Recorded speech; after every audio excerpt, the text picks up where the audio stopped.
അങ്ങനെ രാവിലെ ഇവിടെ പുട്ടും റെഡി ആയിക്കൊണ്ടിരിക്കുകയാണ്. ഈ പുട്ടെന്ന് പറയുന്നത് അവലും രാഗിയും കൂടെ നനച്ചുണ്ടാക്കിയ പുട്ടാണ്. ഇതിനകത്ത് ഞാൻ സ്വല്പം ഏത്തപ്പഴം കൂടെ മിക്സ് ചെയ്തിട്ടുണ്ട്.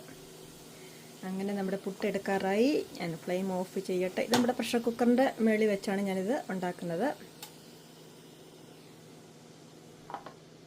അവല് നമ്മുടെ ചുമന്ന അവല് നല്ലതുപോലെ വറുത്തിട്ട് പൊടിച്ച പൊടിയും രാഗി നല്ലതുപോലെ കഴുകി ഉണക്കി പൊടിച്ച പൊടിയുമാണ്.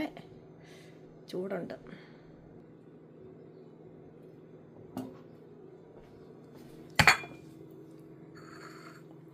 കപ്പിലെ ചായ കണ്ടോ?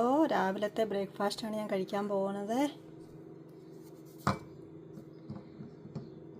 അവലും രാഗിയും ഏത്തപ്പഴം കൂടെ ചേർത്ത് പുട്ട്. സൂപ്പറാണ് കേട്ടോ, സൂപ്പർ.